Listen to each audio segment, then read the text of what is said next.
선하고 의로운 도를 가르치니까, 의로운 말씀 길을 가르치니까 바로 이스라엘 백성들이 하나님의 큰 일을 생각하게 되는 거예요. 이제 보게 된다. 보게 되고 알게 된단 말이에요. 그래서 그 다음에 어떻게 됐어요? 네, 12장 24절 보게 되면 생각하여 오직 그를 경외하며 너희의 마음을 다하여 진실이 섬기라 그랬죠. 섬기게 되는 거예요. 섬기게 되는 거예요. 온전히 섬기게 되는 것입니다. 그러니까 진리에 합당하게 섬기는 거예요. 섬긴다라는 게 아바드예요. 아바드. 아바드가 뭐예요? 일한다. 우리 창세기 2장 15절. 여호와 하나님이 그 사람을 이끌어 에덴 동산에 두어 그것을 경작하며 지키게 하시고. 예. 에덴 동산에 두어 그것을 경작하며 그랬죠? 지키게 하시고, 이 경작한다는 게 바로 아바드예요. 아바드. 다스리게 하시고. 예. 그렇게 옛날 성경 그렇게 되는데 이 경작한다는 말이에요. 일한다. 아바드야, 아바드. 일하다, 섬기다. 그런 말이죠. 섬긴다는 게 뭐예요? 예, 가장 큰 건 예배예요, 예배. 우리가 우상을 섬긴다 그런 말도 하죠. 우상을 섬긴다는 게 뭐예요? 우상 예배하는 것이죠. 우리 예레미야 44장 3절 한번 보죠. 이는 그들이 자기나 너희나 너희 열조 알지 못하는 다른 신들에게 나아가 분향하며 섬겨서 나의 노를 격동한 악행을 인하니라. 예, 그랬죠. 다른 신들에 나아가 분향하여 섬겨서 나의 노여움을 일으켜 악행으로 말미암이라. 이게 다른 신들을 경배하는 것이죠. 다른 신들을 경배하는 거예요. 우리 이사야 19장을 한번 볼까요? 19장 21절. 여호와께서 자기를 애굽에 알게 하시리니 그날의 애굽이 여호와를 알고 제물과 예물을 그에게 드리고 경배할 것이요 여호와께 소원하고 그대로 행하리라. 예, 여기 여호와를 알고 제물과 예물을 그에게 드리고 경배할 것이요 그랬죠? 이 경배할 것이요가 아바드예요, 아바드. 23절도 읽어주세요. 그날에 애굽에서 아수르로 통하는 대로가 있어 아수르 사람은 애굽으로 가겠고 애굽 사람은 아수르로 갈 것이며 애굽 사람이 아수르 사람과 함께 경배하리라. 예, 애굽 사람이 아수르 사람과 함께 경배하리라. 경배하리가 아바드야, 아바드. 그러니까 이 섬긴다는 말, 그게 아바드가 있는 거야, 아바드. 그러니까 일한다, 경작한다, 경배한다. 그러니까 이 아바드를 어떻게 정의하면 좋냐면 하나님 나라를 위해서 하나님과 하나님의 말씀과 뜻을 따르는 모든 삶을 얘기하는 거예요. 하나님 나라를 위해서 하나님의 말씀과 뜻을 따르는 모든 삶, 경배를 포함해서 하나님의 뜻과 말씀에 합한 전도도 될 수 있고 봉사도 될 수 있고 뭐 여러 가지 것들이 다 될 수 있는 것이죠. 헌신도 되어질 수 있고 헌금도 되어질 수 있고. 근데 이게 뭐냐면 하나님 나라를 위해서 하나님의 그 말씀과 뜻에 따라서 하는 모든 삶의 영역들을 얘기하는 거예요. 그게 섬기는 거예요. 하나님을 공부하면서 섬길 수도 있겠네요. 네, 그렇죠. 네, 찬양하면서 섬길 수도 있고. 근데 그것이 뭐냐면 하나님의 말씀과 뜻에 합한 것이 돼야 돼요. 하나님 나라를 위해서. 그게 섬기는 거예요. 그러니까 열심히 선교하는 것도 하나님의 뜻과 말씀에 합하면 그것이 하나님을 섬기는 거겠죠. 자기 마음대로 하면 그건 섬기는 게 아니겠죠, 그죠? 이 섬긴다. 우리 예레미야 2장 20절 한번 보죠.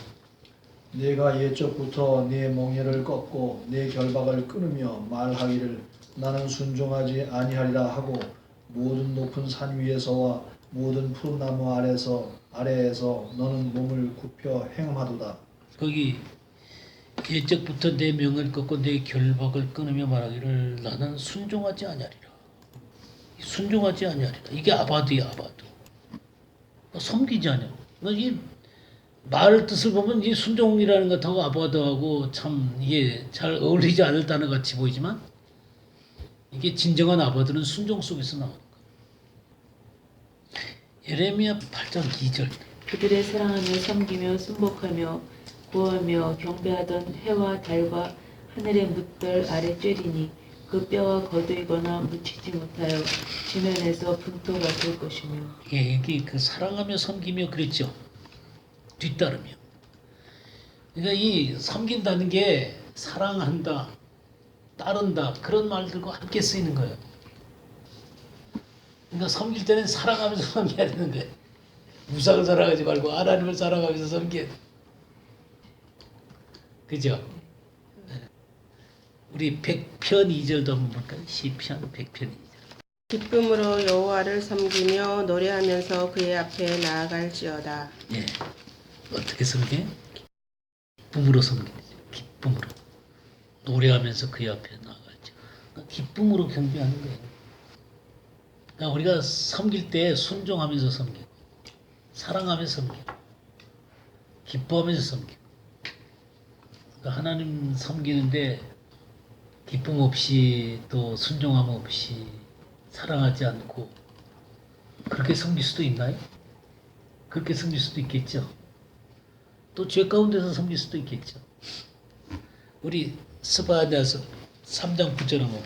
그때 내가 여러 백성의 입술을 깨끗하게 하여 그들이 다 여호와의 이름을 부르며 한 가지로 나를 섬기게 하리니. 예. 그게 여러 백성의 입술을 깨끗하게 하여 그랬지. 야, 입술을 깨끗하게 해서 하나님을 섬겨야 되는 거예요. 근데 거짓을 담고 하나님을 섬길 수는 없죠.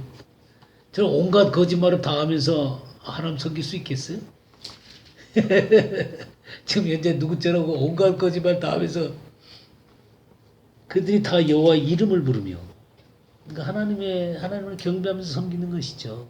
하나님을 높이면서 하나님을 섬기는 거예요. 또 어떻게 섬기라 그랬어요? 한 가지로 나를 섬긴다. 연합해서 섬기는 것이죠.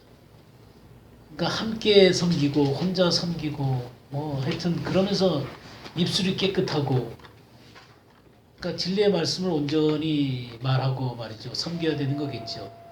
또 순종하면서 섬겨야 되고, 그 마음속에 사랑 없이 섬기는 건 안 되겠죠. 그죠?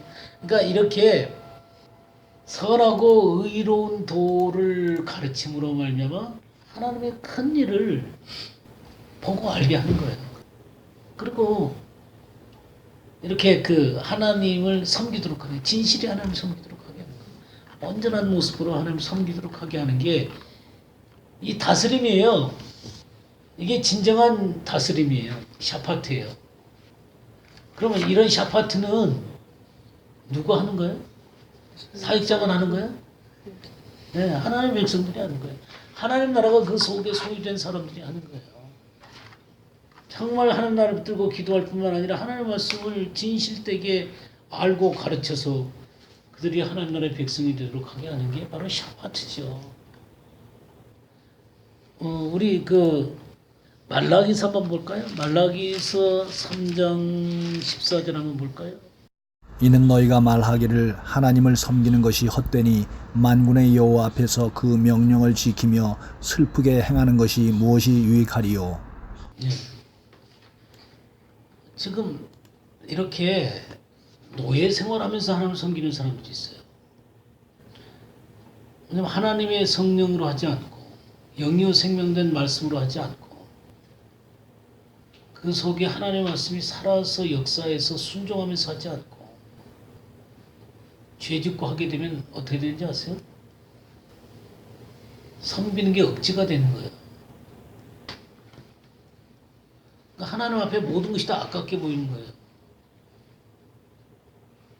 이게 하나님과 내 사이가 화통하게 되면 하나님께 아까운 것이 없어요. 근데 하나님과 내 사이가 화통하지 않으면 내가 섬기는 것이 헛되게 생각이 드는 거예요. 또 아깝게 보이는 거예요.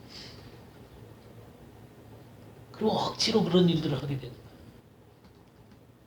그러니까 이 섬김이라는 게 노예 생활로 섬기는 사람들이 있고 기쁨으로 섬기는 사람들이 있어요. 마치 꿈꾸는 것처럼 말이죠.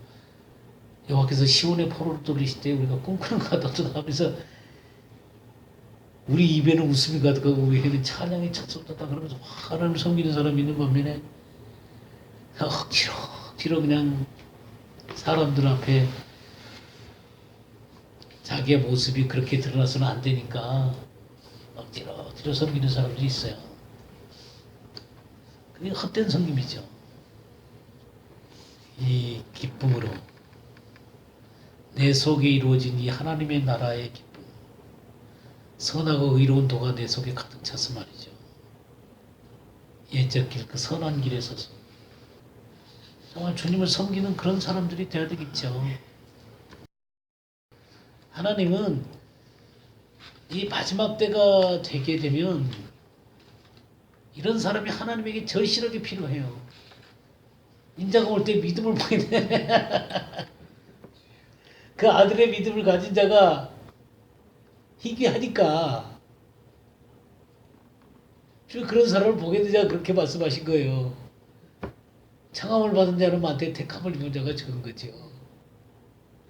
왜 그렇겠어요? 값을 지불하지 않기 때문이에요. 내가 보여줄 표적은 뭔 표적밖에 없다 그랬어요. 요나의 표적밖에 없다 그랬잖아요. 그렇죠. 진정으로 이 세대의 유일한 표적은 예수 그리스도의 십자가 부활이에요. 그것만이 인간을 구원한 유일한 길이죠. 그래서 예수 그리스도의 십자가 부활 가운데 들어가는 자들이 하나님 나라의 백성이에요. 그러나 그런 것들이 그냥 입만 나불거리면서 나는 예수님의 부활과 예수님의 십자가를 믿어. 그게 뭐가 믿는 거예요. 진짜 나를 죽음의 십자가 가운데 내가 던지고 나를 부인하고 날마다 제 십자가를 지고 주님을 쫓을 때 부활의 생명이 주님 그 속에서 역사를 하는 거예요. 그게 진정한 요나의 표적이에요. 그러니까 주님이 내가 대제사장들과 장로들에게 죽임을 당하고 고난을 당한 다음에 3일 후에 살아나게 될 것이다. 그러니까 제자들이 어떻게 했어요? 아무도 깨닫지 못해. 그게 뭔 말이에요? 그 말 못 알아들을 사람이 어디 있어요?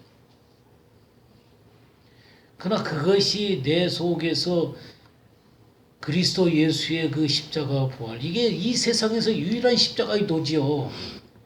구원의 길이죠. 그러나 그것이 나를 통과한 사람이 있고 나를 전혀 통과하지 않은 사람들이 있어요. 그걸 입으로 나불나불 믿는다고 해서 통과된 건가? 주님과 함께 죽음의 길을 같이 걸어가는 사람들, 그리고 주님의 생명의 길을 다스리는 사람들이 돼야지.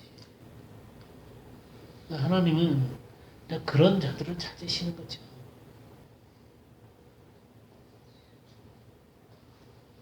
오늘 여기까지 하죠. 네.